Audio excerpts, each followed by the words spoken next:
دوستوں، اللہ تعالیٰ بے شکر ہوا کہ اللہ تعالیٰ نے ہمیں عشاء کی نماز باجماعت پڑھنے کی توفیق عطا فرمائی اور اس کے ساتھ ساتھ دین کی مجلس میں تھوڑی دیر بیٹھنے کی توفیق عطا فرمائی۔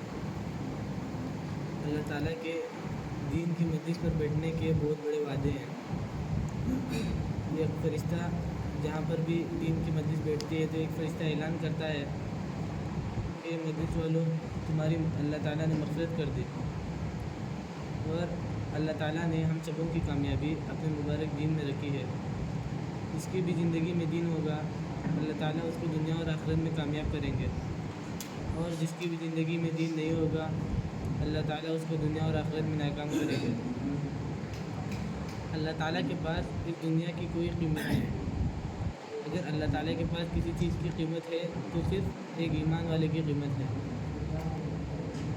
اللہ تعالیٰ نے 18,000 مخلوقات میں سے انسان کو اشرف المخلوقات بنایا، اور اس میں سے حضرت انبیاء علیہ السلام کو دین کی دعوت کے لیے پیدا کیا، اور سب سے آخر میں حضرت محمد صلی اللہ علیہ وسلم کی کو بھی یہی دین کی دعوت دی، اور اس کے بعد حضرت محمد صلی اللہ علیہ وسلم کی امت کو یہ دین کی دعوت کا حکم دیا۔ اللہ تعالیٰ نے فرمایا کہ یہ امت بہترین امت ہے، یہ امت بہترین امت ہے۔ اللہ تعالیٰ نے قرآن مجید میں ارشاد فرمایا وَمَا خَلَقْنَا الْإِنسَ وَالْجِنَّ إِلَّا لِيَعْبُدُونَ، ہم نے انسانوں اور جنات کو محض اپنی عبادت کے لیے پیدا کیا۔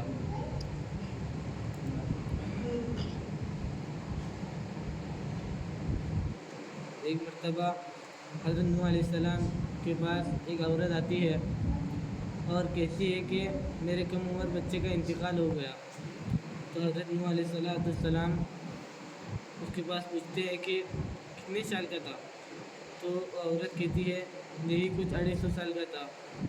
تو نوح علیہ السلام نے کہا کہ ایک وقت آئے گا کہ 60-80 سال کے لوگ 60-80 سال کے بعد بھی لوگ 60-80 سال کی عمر ہوگی، ایک قوم ایسی بھی آئے گی کہ 60-80 سال کی عمر ان کی ہوگی۔ تو عورت کہنے لگی کیا وہ لوگ اپنے لیے گھر بھی بنائیں گے، اور کہنے لگی اگر اس قوم میں پیدا ہوتی تو اللہ کے ذکر اور اللہ کی عبادت میں زندگی گزار دیتی۔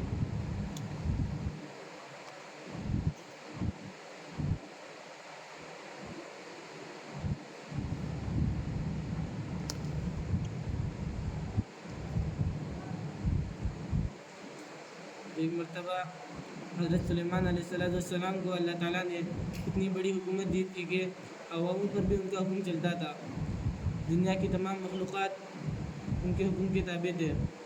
ایک مرتبہ سلیمان علیہ السلام نے اللہ تعالیٰ سے کہا کہ میں تیری تمام مخلوقات کو کھلانا چاہتا ہوں، دعوت کرنا چاہتا ہوں، تو اللہ تعالیٰ نے کہا تو نہیں کھلا سکتا۔